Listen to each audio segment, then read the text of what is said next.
Good afternoon, everyone, and welcome to A Cup of Hope with Hope Against Trafficking and the Michigan Abolitionist Project. Today's episode is called Human Trafficking Awareness Month because January is Human Trafficking Awareness Month. Therefore, we're dedicating this episode to awareness and education. Human trafficking is a devastating and dark reality of our world today, and it is extremely important to take time to be aware. This will then allow you, our community, to be equipped and empowered to identify it and do something about it. It takes a community knowing about human trafficking to stop it from taking a life, taking one's freedom, and taking one's opportunity to pursue life, joy, and happiness. You will have the opportunity to submit questions to our panel by typing your questions into the Facebook Live event on either Hope Against Trafficking or the Michigan Abolitionist Project Facebook page, or through Hope Against Trafficking's YouTube page. You may then send your questions at any time during the presentation. We'll collect them and address them during the session. So I'd like to welcome today's special guest, Karen Hanks. She is the Trafficking Victim Assistance at Bethany Christian Services. Karen works as the coordinator of the Trafficking Victims Assistance Program at Bethany Christian Services in Southeast Michigan, where she works with foreign nationals who have been trafficked. She's also the current chair of the Macomb Anti-Trafficking Task Force, where part of her duties include spreading awareness and educating the public about trafficking. Professionals Karen has trained include medical providers, mental health workers, law enforcement officers and trainees, social workers, attorneys, as well as the general public. Say hi. Welcome, Karen. We're so glad that you could be with us. Thanks. And then we have our hosts, Emily Johnson, who is the program coordinator at Michigan Abolitionist Project, and myself, Hannah McPeak, the education director at Hope Against Trafficking. So here we are at January's episode, and we're so glad that you can be here and share a cup of hope with us. So let's just dive in. I'm really excited to be able to have this conversation because of the month and the time of year it is, and that we get to talk about human trafficking. It's such an important topic, and so let's dive in. Karen, can I actually first ask you to sort of tell us about your efforts with regard to anti-human trafficking? Maybe some more details about what you're doing with Bethany Christian Services and the Anti-Human Trafficking Task Force. Sure. So at Bethany, we are in, we're amazingly a child welfare organization, but we do a lot of refugee assistance, relocation assistance and things like that, especially here in Michigan. And so out of that grew the need to assist foreign nationals who've been trafficked in the United States. And some of them are actually trafficked overseas and end up in the United States as a result of their trafficking. So they find their way to us. So all of my clients are foreign nationals, usually working towards a green card. They're both, and within our program, foreign nationals we have been labor trafficked and sex trafficked both. Here in Southeast Michigan, my experience so far is almost all labor trafficking clients, but certainly throughout the United States, a lot of our Trafficking Victim Assistance Program clients have been both labor and sex trafficked. So that's what we do at Bethany. And then as part of the Macomb County Anti-Trafficking Task Force, or MCAT for short, which is easier, I'm the current chair, and then I also chair the Public Awareness and Education Committee, where I do a lot of public education and trainings on human trafficking. We teach at the Police Academy every semester, so the Macomb County cadets are getting trained on human trafficking and exploitation. And then I just also sit in on some other committees. So the other things that we're doing on the task force include trying to create a coordinated response for survivors and victims of human trafficking. That's a huge beast that we're in the infancy stages of trying to tackle. And then we also have a criminal justice committee that's working on creating an investigative and prosecutorial protocol for the county for dealing with trafficking cases. Wow, that's awesome. Yeah. Mm-hmm. This is why I'm so excited you could be with us, Karen. Thanks. This is great. So And really, thank you for the work that you're doing. Thank you. It's definitely impactful. So let's get into it. Let's talk about human trafficking. Okay. What the heck is human trafficking? Let's sort of define it and get some framework around what human trafficking is. Okay. And, yeah. All right. So I always like to describe trafficking as a form of exploitation. And I like to describe this kind of this big umbrella of sexual exploitation and labor or sex trafficking is a smaller umbrella or subcategory of sexual exploitation.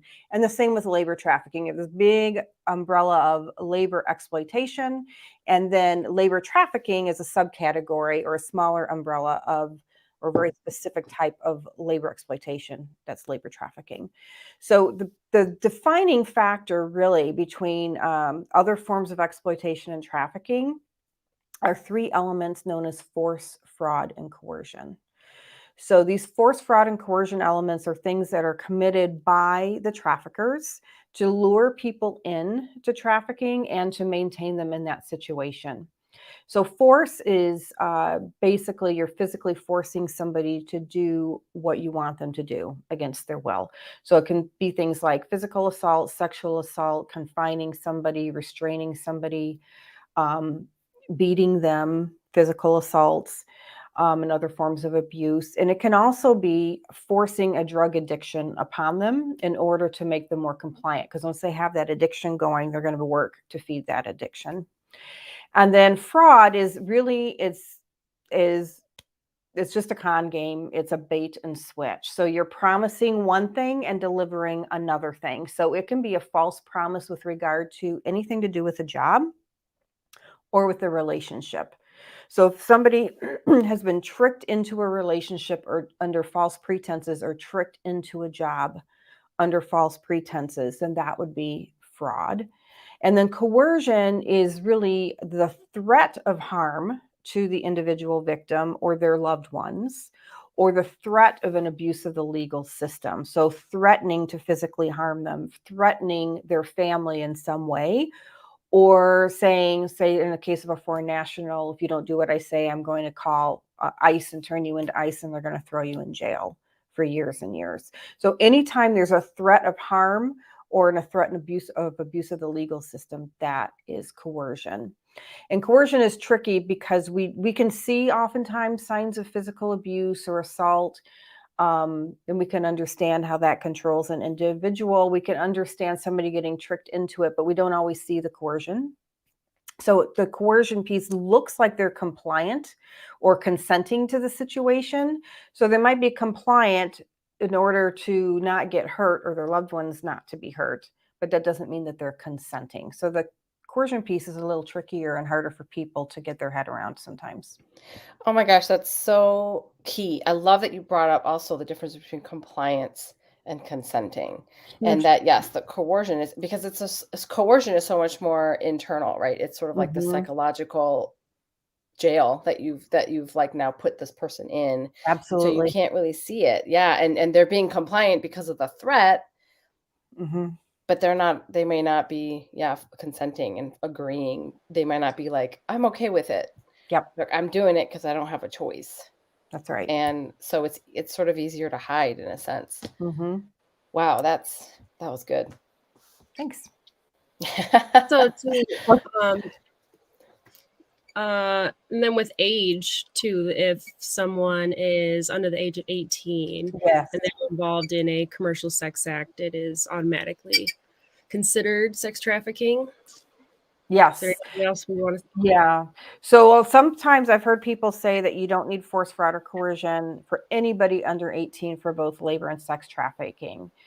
That's true for sex trafficking. It's not true for labor trafficking. So for labor trafficking, it doesn't matter what age they are. You have to have force or fraud or coercion or a combination of them. But for sex trafficking, Emily, just like you said, if they're under 18, the law says they can't legally consent to a commercial sex act. So if they're under 18 engaging in acts of prostitution or pornography where sexual activities happening, they're automatically considered a sex trafficking victim. Thanks Right. for pointing Okay. that out. Mhm. Yeah, that's huge. Okay, so let's talk about, so we understand what human trafficking is. We've got sort of the definition. We understand force, fraud, and coercion, and the age distinction. But let's talk about sort of its presence on the globe. Mm. You know, sort of the prevalence and the trends of human trafficking. And I know, and Karen, you've said this, and I know Emily, you've said this too, that statistics are very difficult, right? Numbers are not necessarily clear. We're not necessarily collecting data and have put many hours of academic research in this, right? It's hard to record, like even just coercion itself. It's very difficult. There's not a lot of physical metrics or evidence, but we know it exists, and we know that it has impacted lives, and that it can be identified. We've done it, but statistics are very difficult. So I would ask, what are some of the big maybe more consistent way of expressing the prevalence of human trafficking on the globe today? Yeah, so that's really key because, like you said, it's so hard to get good statistics. And we have really giant organizations that have been studying this for a long time that still come out with some different statistics. And one of the reasons that statistics are different on an international level is because from country to country, you'll have different definitions. And so that can kind of skew those statistics as well. But everybody agrees that it's the second most prevalent criminal enterprise in the world, second only to drug smuggling. Everybody agrees on that. And we're talking millions and millions of people who are being trafficked on a global scale every year. International Labor Organization estimates there's about 25 million people who are being trafficked on a global scale. And about 5 million of those are estimated to be in some sort of sexual trafficking and sexual exploitation. And the others are all labor trafficking victims.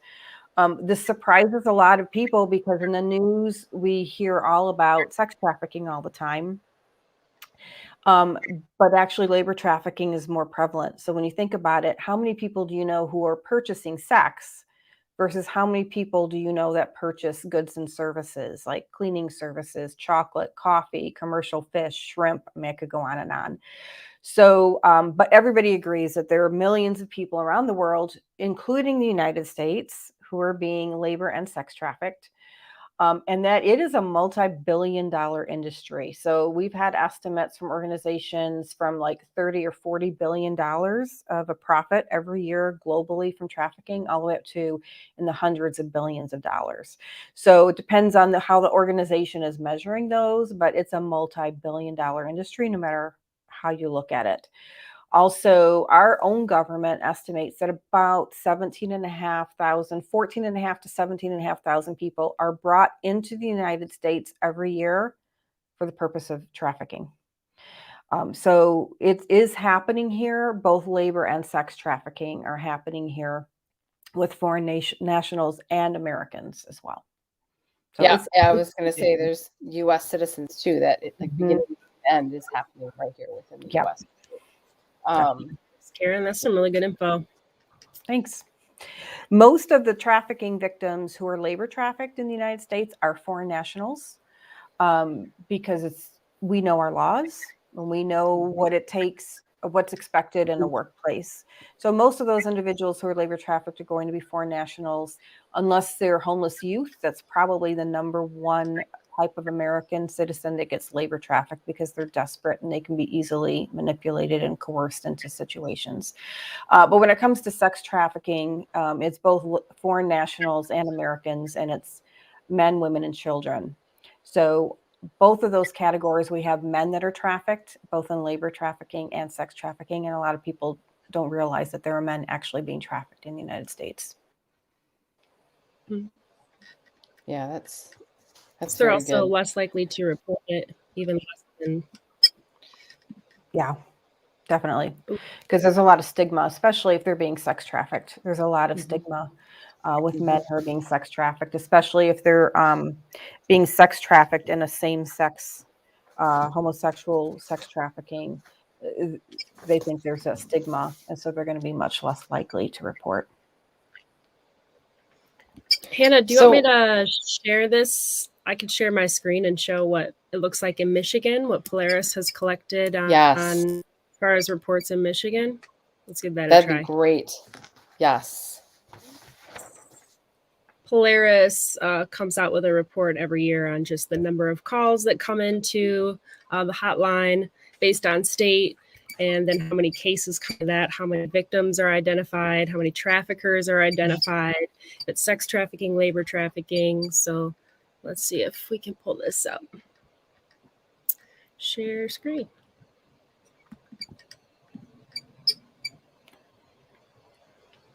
Okay, can we see? Get bigger. There it is. All right, so this is from 2019. And you see there were 813 victims identified, 153 traffickers identified, 62 trafficking witnesses, all over Michigan, especially the Metro Detroit area. Lots of calls coming in the Metro Detroit area. 282 cases were sex trafficking, 17 cases were both, or situations of both sex and labor trafficking involved, and 35 cases of labor trafficking. See, isn't that crazy that we've only identified 35 cases of labor trafficking in Michigan, even though Karen shared with us that there's probably way more labor trafficking happening. So hopefully that continues to increase in future years. And then form not specified, there were 30 cases of those. And then we can see the number of phone calls, how many people emailed, text. So some pretty interesting snapshot, 2019.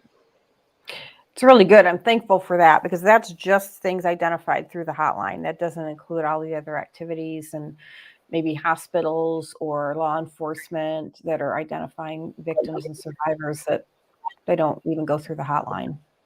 Wouldn't it be great to be able to have a tracking system in the hospitals and in, that's something that, again, we need to work toward, so that we can just be better at collecting some of that data and learn more about how we can prevent and how we can create systems that can catch it and do something more, effectively or quicker about it. Absolutely. That was really good, Emily. It's a good picture. It's good to have a picture of like what's happening here in Michigan and where, and but really doesn't. It's like it's affected every zip code in the state of Michigan. 364 cases. 364 cases in Michigan just in 2019. That have been identified, actually, just through the hotline. Just through the hotline. Mm-hmm. So it's pretty. Mm-hmm. It's pretty powerful. Mm-hmm. Polaris also came out with a report maybe a couple of years ago titled The 25 Types of Human Trafficking. So through the hotline and people's calls and reports, they've identified 25 different types of human trafficking or venues, places that human trafficking occurs. And I'm sad Laurel wasn't able to join us today. She works on the hotline. But we'll provide the link to that report after our episode today. But just to go through some of these briefly, that includes escort services, illicit massage industry, residential, domestic work, pornography, restaurant and food services, construction, hotels, carnivals, forestry and logging, healthcare. It's pretty expansive, 25 different types. And I'm sure there could be more beyond that too. But yeah, definitely. Domestic work is very huge in labor trafficking. That's the most common type called into the hotline. And over half my cases were trafficked through domestic service. Wow. So it's very, very common. Yeah. Yeah. And that's tricky because how would someone ever notice or report that? If you're working in a domestic situation, you're stuck in the house all day in most cases. So how do they ever seek help? Yeah. Tricky. Or know that they're the victim, yeah. It's tricky with labor trafficking in general because they're just doing normal everyday activities. So people see it, they see a snapshot, they go to a restaurant, see somebody busting tables or washing dishes for half an hour, they eat their lunch, and then they leave. They don't know that that person's there, 24/7 practically. Mm. It's hard. It's really Yeah. difficult. Yeah. So while we're on this subject, I mean, who are the victims? And that's the thing, like, depending on how they're being trafficked or how they're being manipulated, it can be really difficult. But let's just talk a little more about that. Who are the victims? So as I said earlier, labor trafficking victims are almost exclusively foreign nationals, and men, women, and boys and girls under the age of 18, probably into the lower teens. But we do have, as I said, some American citizens who are labor trafficked. Specifically, the vulnerable populations are going to be our homeless youth. That's probably going to be the most common area where we find American citizens who are labor trafficked. All of my clients so far, like I said, have been labor trafficked as foreign nationals. And then when it comes to sex trafficking, it's both Americans and foreign nationals, mostly children under the age of 18 of both genders or all genders, and women. But again, we definitely have men who are sex trafficked in the United States. So it's really, and that runs the age. I mean, I've worked with sex trafficking victims who are in their 50s and 60s. And we've had in foster care, when I was doing foster care, we've had babies, toddlers who are being sex trafficked out. So it really runs the gamut of age for sex trafficking. Yeah, and could you say, really, I heard someone saying this, but that wherever there's vulnerability, trafficking can happen, Mm-hmm. When right? you're when you're vulnerable and desperate, you can be manipulated and exploited in a variety of ways, including trafficking. And this is, I mean, we're talking, poverty, homelessness, like you said, runaway, all the way LGBTQ community, all the way to, having a history of any kind of abuse, disabilities, dependence, lacking community, neglect, dysfunction, things like that. So anyone can be the victim. It's not just the person who's in chains. It's not the person who looks a certain way. They look like you and me. Yeah, I mean, with American citizens, well, anybody who's had a history of abuse and neglect is going to be at higher risk. If you just look at the backgrounds of people who've been trafficked in the United States, that's one of the biggest risk factors that comes up. Homelessness, as you mentioned, LGBTQ youth in particular are at high risk because they're homeless at higher rates than their counterparts. They have fewer support systems. Social support systems oftentimes are not supported by their families.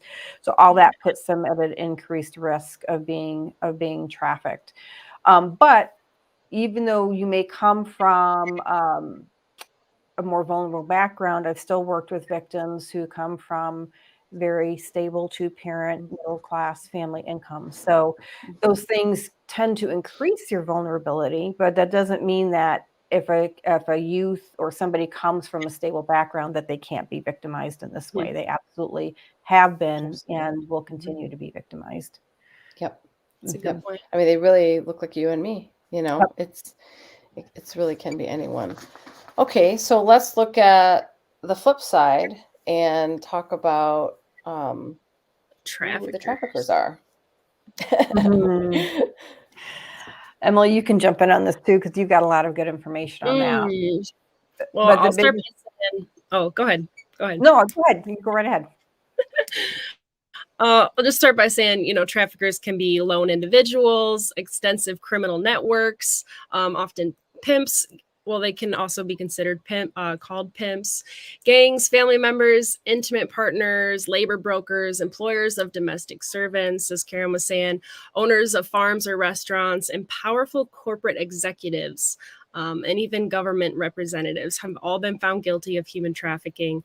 Their common thread is a willingness to exploit other human beings for profit. They're manipulators and exploiters. Some use their privilege, wealth, and power as a means of control, while others experience the same socioeconomic oppression as their victims. So having the same ethnic background, it may be easier to approach a victim. You've got something in common. But then also they have similar characteristics sometimes, as they've also been physically or sexually abused in their childhood. They might also have a drug or alcohol addiction, or family members who are in the sex trade.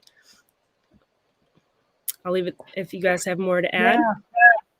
Yeah. So I always like to say that usually traffickers are people that have a relationship with their victims. So it's almost always starting through some sort of either a personal relationship or a professional relationship. And really what you described, Emily, is what I always like to say, there's no socioeconomic profile of a trafficker. You know, they're all ages, all genders. There are a lot of female traffickers Right. and foreign nationals, Americans. We've had high school dropouts. We've had high school students trafficking other individuals, all the way up to professionally degreed individuals like physicians and attorneys and foreign dignitaries. And we've even had law enforcement officials and prosecutors and judges who've been accused and convicted of human trafficking and exploitation. So there really is no socioeconomic profile. You can't really put them in a box. So really they're relational.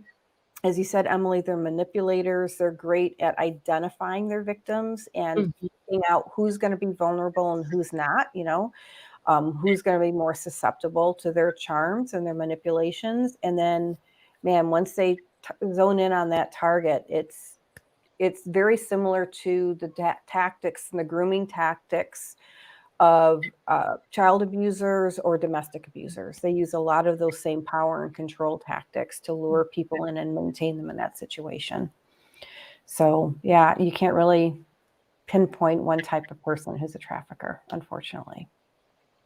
Well, and then you know, you don't want to label, but you know that, you know, victims of trafficking have, through desperation and through even force or coercion or fraud, have actually trafficked other people as well. So it's really runs the full gamut, very similar to those who can be trafficked. It's any one of us, right, can be a trafficker.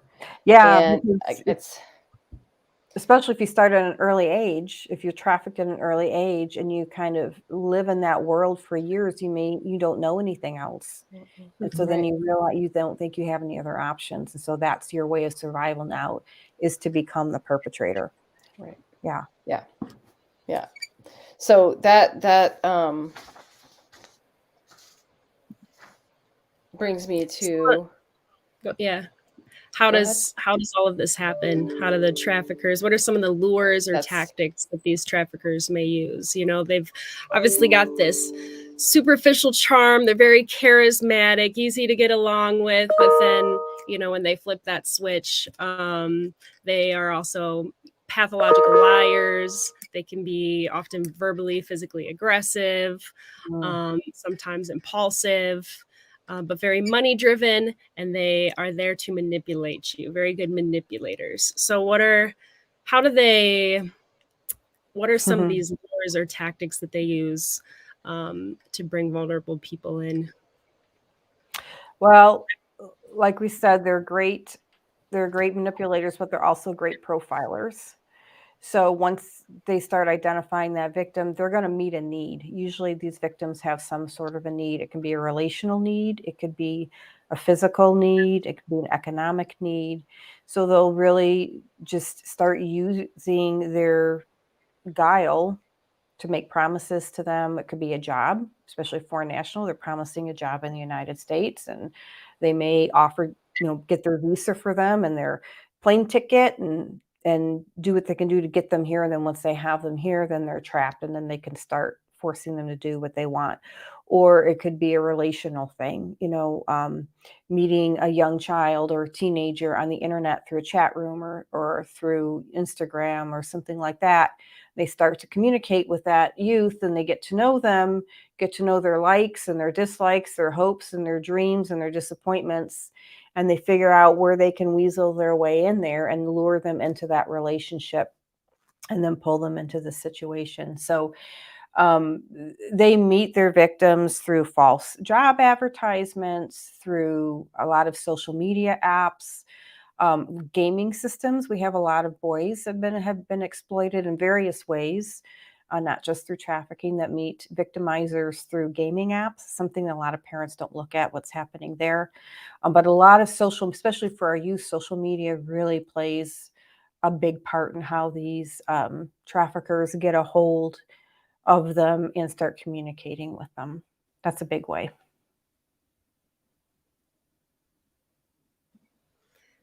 And then some people believe that there's always some type of physical restraint or people are being physically held against their will in these trafficking situations, but it's often and way more effective to use psychological means of control. Mm-hmm. Want to get into that at all? Sure. So, I mean, none of my survivors were, physically restrained in their home. They were all abused and threatened. Their families were threatened, even though they're here. Sometimes the threats to their families back home continue, and that happens with domestic abusers too. Well, you won't do this. I know where your little sister lives. I'll just have her start doing this instead. Or I had a survivor who's he came here as a teenager and was turned into basically a domestic slave, and she kept threatening to call the police on him when he left, and he didn't believe that she would do it. He did. He finally left, and then she did call the police and made up lies about him abusing her own son. And he was actually criminally charged and had to go through a prosecution of that before he was exonerated. So the threats are real, but oftentimes it's these threats that are holding them there. So it's just like a prison of the mind, and they're too terrified to act and to seek help. A lot of times, even when law enforcement does step in, they're hesitant to cooperate because they don't know how far the reach is of their traffickers. So that's a real consideration. Yeah, it's a real trap of the mind. And especially if it's an intimate partner that's trafficking somebody, then you have those same dynamics of power and control. And Emily, I see you're pulling up the power and control wheel, which really came out of domestic violence. Domestic violence, the Duluth model was developed, and they developed this power and control wheel for domestic violence. And a lot of those same tactics are used. And so when you have an intimate partner or a caregiver, like a parent or an uncle or a brother who's doing the trafficking, we see a lot of times a trauma bond between the victim and their trafficker. And it's the same kind of dynamic that we'll either see in domestic violence relationships, so they'll even come back several times and they're hesitant to turn their loved one in, or even if it's a child. We see this in foster care all the time, where children are scared to speak badly or tell what's happening with their parents because they don't want their parents to get in trouble. And so if it's a parent or a caregiver or a loved one who's sex trafficking a child, you're going to have that same dynamic. They're still bonded emotionally to their trafficker. So this is great, Emily, this power and control wheel. I'm glad you brought this up. And this is on the Polaris website as well. But as Kara mentioned, this was originally the same tactics often used in domestic violence. And that's where we got this from. But using privilege, isolation, minimizing, denying, blaming the victims, intimidation, emotional abuse, economic abuse. What about Karen, do you want to talk about debt bondage at all? How does that economic abuse against sex and labor trafficking victims? Yeah, debt bondage happens both in labor and sex trafficking, and it happens with both Americans and foreign nationals. And basically, what debt bondage is the trafficker has made the victim indebted to them in some way, some sort of a monetary debt. And so they're forced to work to pay off that debt. Well, in the United States, you can't hold somebody at a job, can't hold somebody in bondage to you to pay off that debt. So basically, the individual is working to pay off that debt. And then sometimes, in some situations, things continually get added. Maybe they're taking rent out.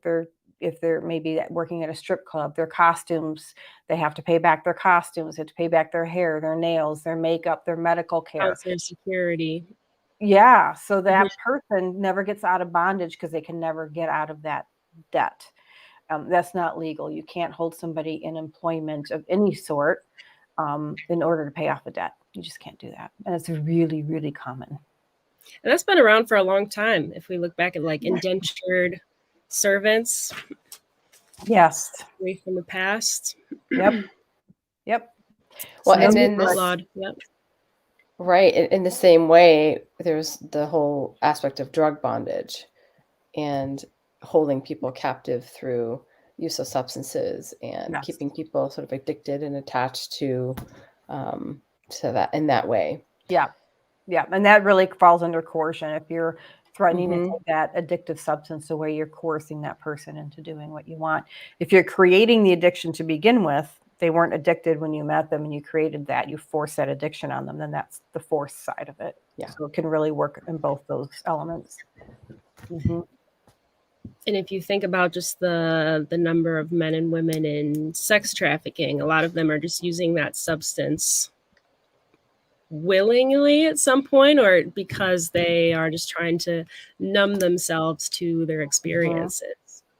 Yep, it becomes a coping mechanism, and then that's just one other carrot that trafficker can dangle in front of them to keep them going.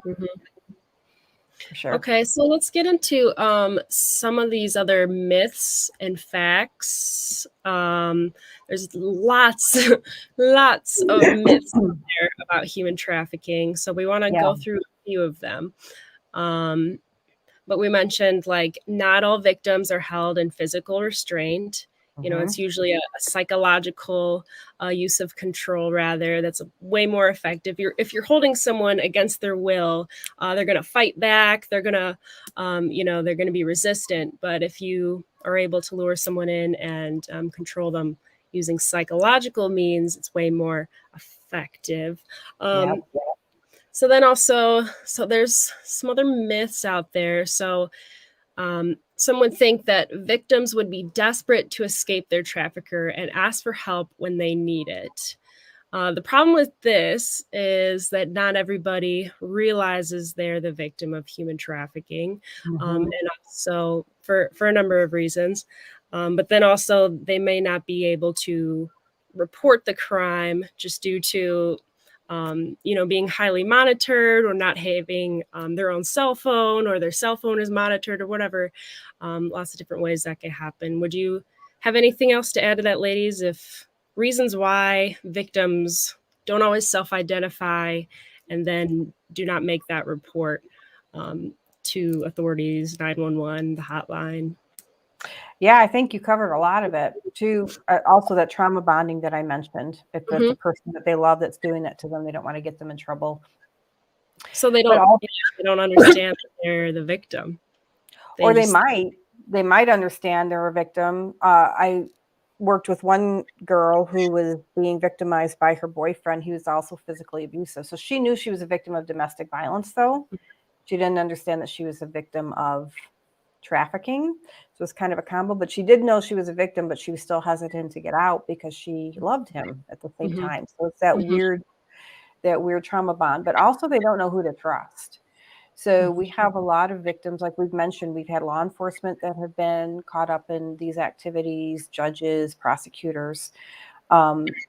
So we've had doctors, we've had victims who've been taken to doctors to receive maybe medical care, and they're really working with their traffickers. So because they're being tracked, because they're being threatened, and they see them yucking it up with the police officers or physicians or whoever it is, they don't know who to trust. So sometimes they would like the help, but they don't trust people to get them the help. Yeah, I was just told just the other night that one of the gals had reported something to the local police, and they didn't believe her, and they just completely ignored her report. And I don't even know if they just opened a file or even did anything. They did nothing about it. And then she ended up in the hospital. And so it's just the trust piece is, and it's legit in a way, right? I mean, it's a legit that trust is lacking because of the response that sometimes they're getting. So that's why education awareness is so important for everyone. Law enforcement, judges, anyone working in the criminal justice system, hospital, healthcare workers, teachers, this Coaches. Oh, yeah. It's human huge. trafficking training is so important for Absolutely. everybody.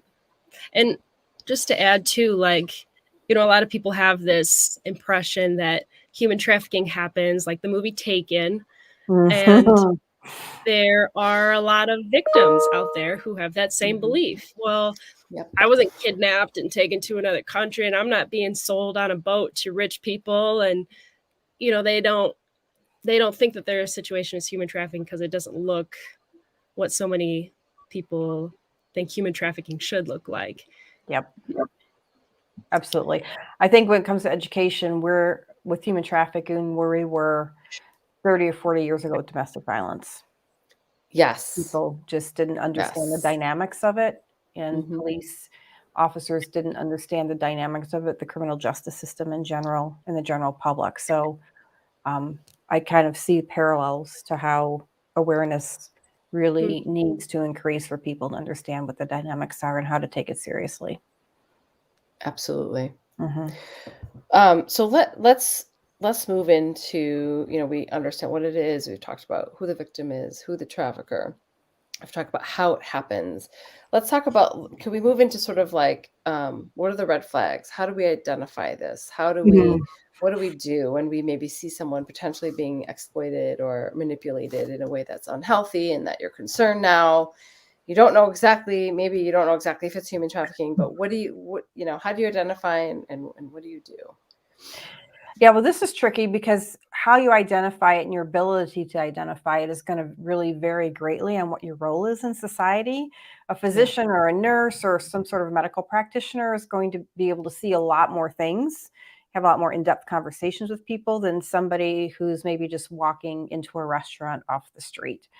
So it's really going to depend, but really understanding that if somebody's in a dynamic of a relationship dynamic that's really controlling, where somebody is really tends to speak for another individual, interprets for that individual, won't let them out of their sight, tracks them on their phone, gets angry at them if they don't call back fast enough or they don't text them back right away. All those signs of being in a controlling relationship can be an indicator of human trafficking.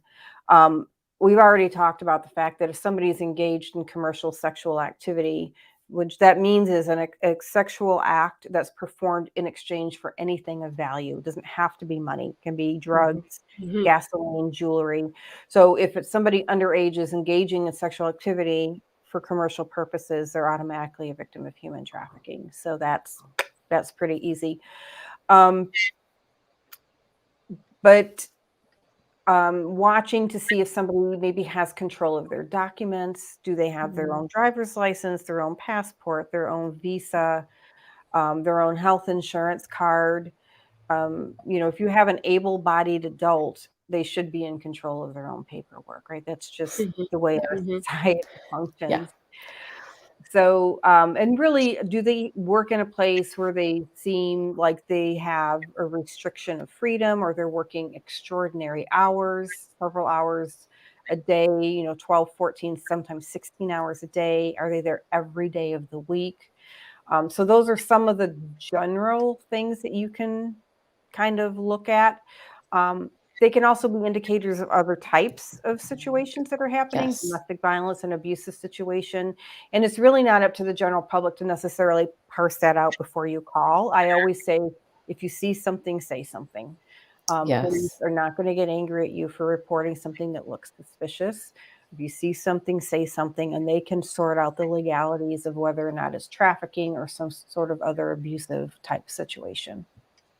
Yeah, that's really important is, don't be scared to, if you see something that doesn't fit the norm. The other thing that I say is if you, and these are for people who have relationships with people that they're relating with in a regular basis, Mhm. like, you work with them, or this is your posse, like in high school or college. This is your group of friends, and you have a good friend who now all of a sudden, or people that you work with and see every day, have a baseline behavior, and all of a sudden there's some changes in that.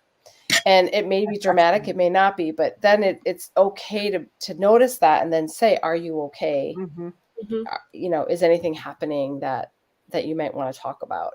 To to not ignore those little changes. You know, oftentimes the people who are going to identify something are people who are somewhat close to them or have some sort of relationship with them.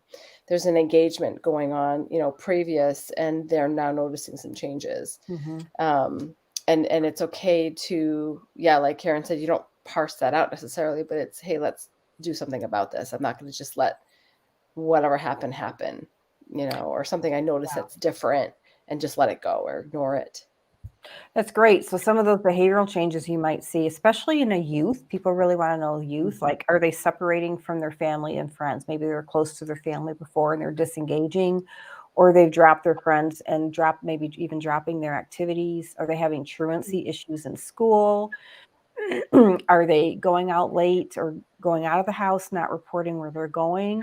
Or even with material goods, do they have things all of a sudden that they didn't have before? Do they have a second phone or a new phone? Do they have new clothes? Are they getting their hair done, getting tanned, getting their nails done? Who's paying for all of these things? Do they have prepaid credit cards in their purse? And are they dating somebody significantly older than them? This is a huge red flag with girls and youth, teenage girls that are being trafficked. And we're talking about like a 15, 16-year-old girl with a 30-something-year-old, or even maybe late 20s. That's just not right. There should not be a 15, 20-year age gap with a teenager and their significant other. So those are some of the behavioral things. Yeah, it's never okay, actually. No. It really is never okay. I They always tell... Oh, go ahead. Sorry. No, go ahead, Emily. I didn't mean to cut you off. No, I was cutting you off. Go ahead, Anna.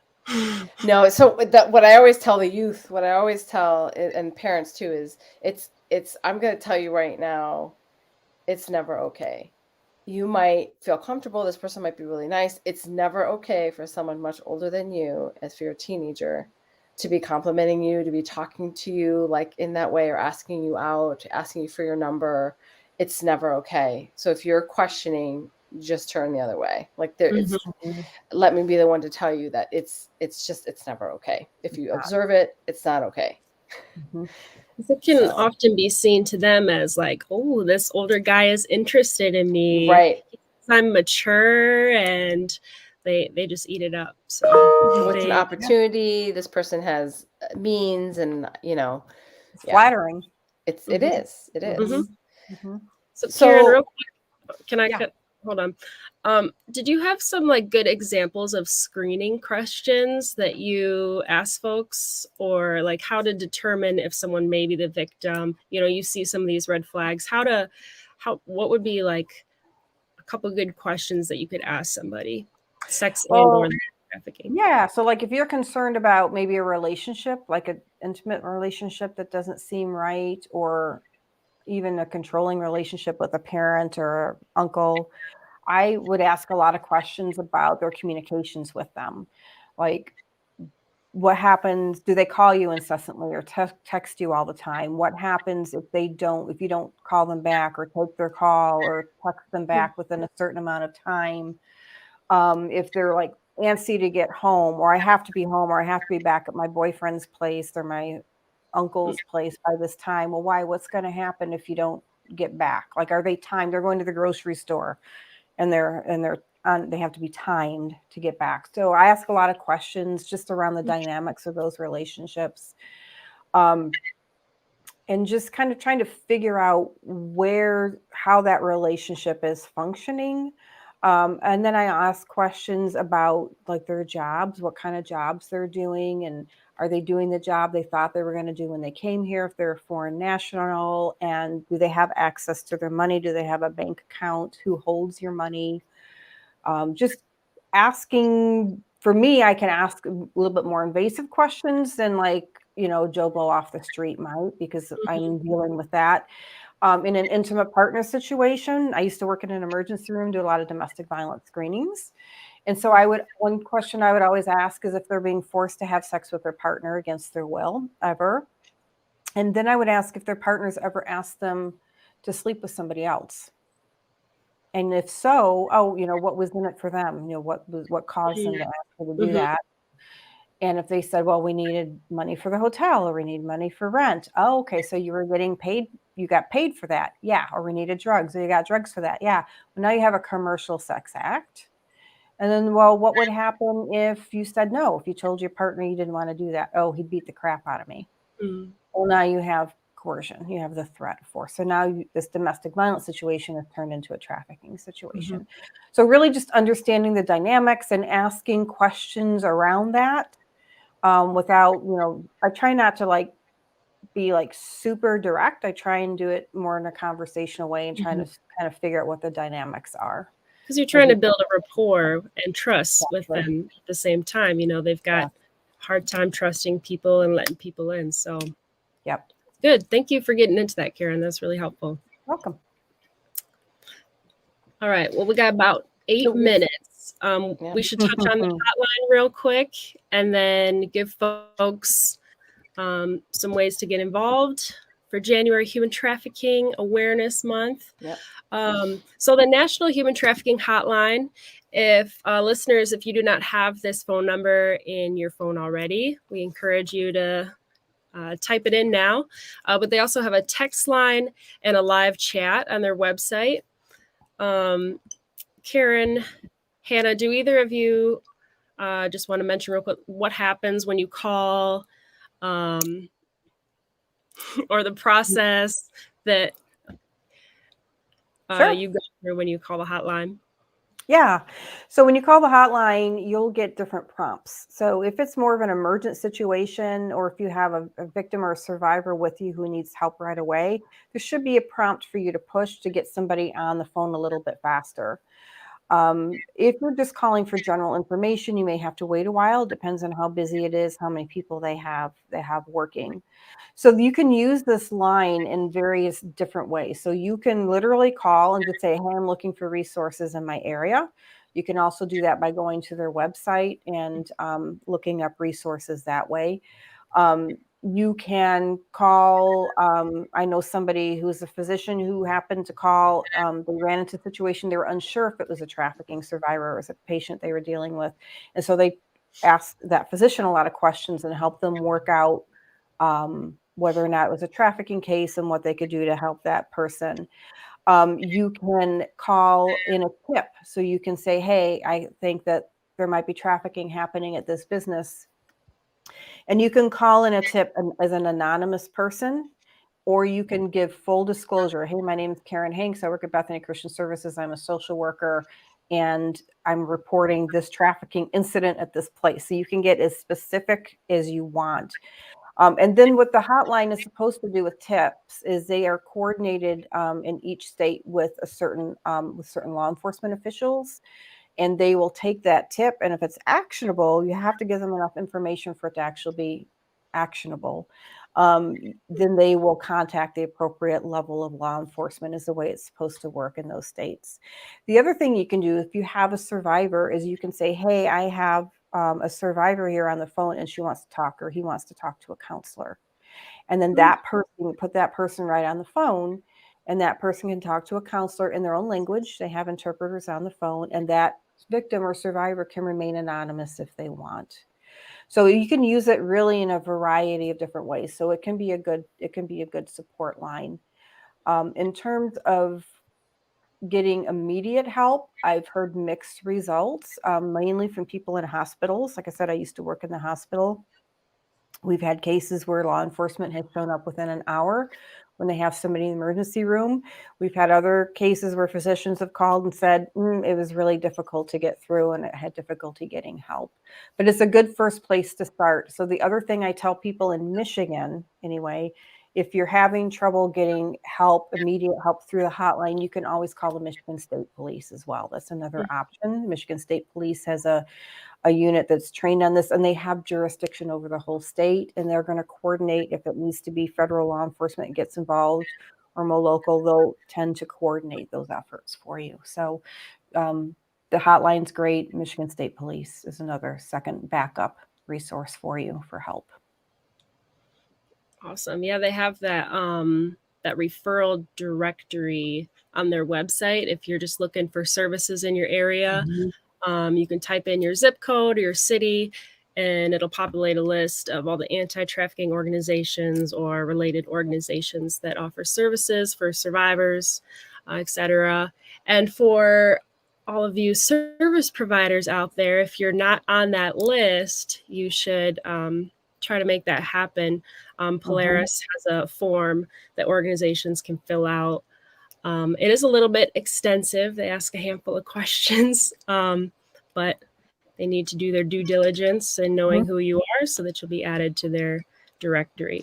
Yeah, I think it's important to do because we at Hope Against Trafficking, I've received calls through connecting us through the Polaris hotline to a victim or family member of a victim of trafficking to help make those connections and get resources to them. So it's great that they will make those connections. They'll actually call in and then make the introduction and walk through that phone call with them. So it's a very valuable hotline. It's more than just like you call and you talk to someone. It's a lot of really good layers that that help navigate and access resources. Same. We've gotten calls from them too to help people. It's a great resource. It's important.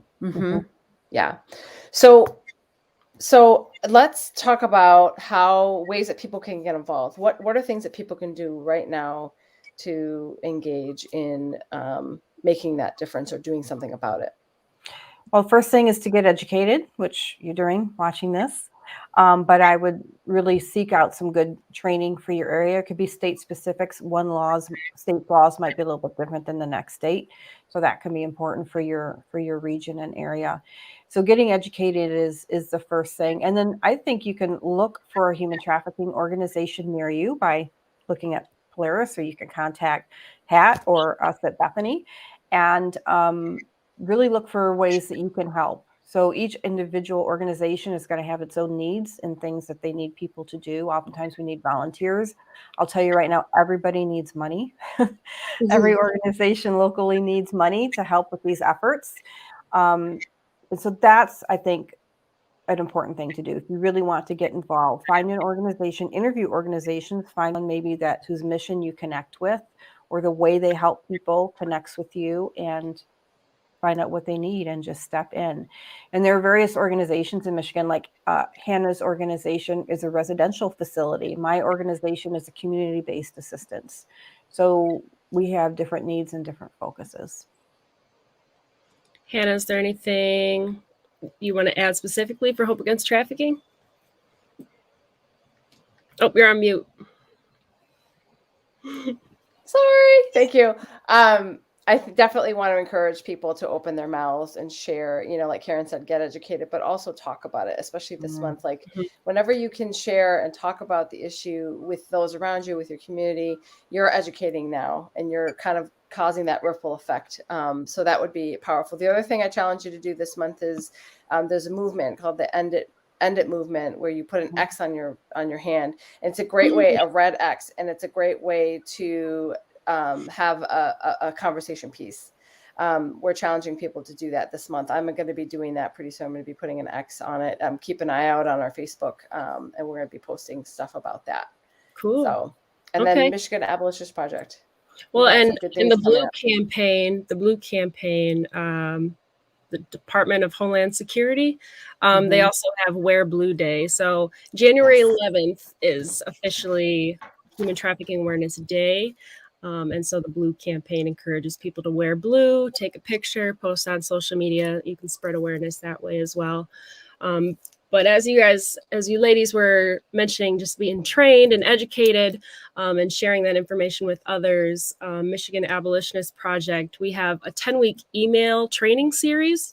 So you can sign up to receive these emails. And each email is on a different topic. So it starts with supply and demand, goes into sex trafficking, labor trafficking, internet safety, even shopping, fair trade, ethical shopping, and how that plays a role in human trafficking. So if you just want to, maybe if you're not ready to get involved, you just want to learn some more, this is a great resource. Each email, like I said, it's got a good chunk of information, and then each one is populated with a handful of resources, additional resources, books you can read, documentaries you can watch, and then each email ends with a challenge, something you can do on your social media or with your friends, your community, to either share what you learned, share one of the resources shared in the email. But so that's a great resource for anyone wanting to learn more. You can go on our MAP website, and there's a Take Action page, and you'll find our abolitionist program there. Real quick, MAP, we also have virtual volunteer interest meetings each month. So this is the first Thursday of every month. And as some may know, MAP over the last year has merged with Vista Maria, more or less. And so this is something we do with Vista Maria the first Thursday of every month.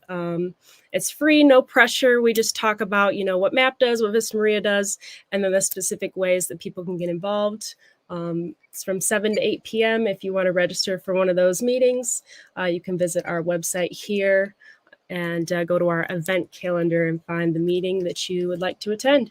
And then real quick, we also have our statewide Human Trafficking Summit at the end of this month. This is something we do annually. This year, our partners are Solutions to End Exploitation and the Joseph Project. This event will be hosted virtually on January 28th from roughly 9 a.m. to 2 p.m. But we encourage folks to attend that, especially if they're already involved in the anti-trafficking movement here in Michigan. This is a great way just to learn updates, what's happening in Michigan, new initiatives, new projects, things people are doing, ways to collaborate, and also opportunities to network with others. And you can visit our website, our event calendar, to register for that there as well. And I think that's it for me. That summit's great. I do that summit every year. It's really, really good. I hope Anybody I would can come. agree. Yeah, anybody can come. You don't have to be a trafficking organization to come. Yep. Just come and learn. It's great. It's really good. Great. Well, thank you everybody so much for joining us and being a part of what we're doing. Oh, wait, you know what? I want to keep that on a little longer. Did you have another page you wanted to have up there? I'm sorry. I was checking, but I don't. I'll leave it. Oh, okay. Okay, I'll just remove it. Thank you guys so much. And we're going to close up. We appreciate you so much, Karen, for joining us and being a part of this episode. And we just want to encourage everybody, all of you listeners, to share a cup of hope today when you get a chance. Stay safe. Be healthy.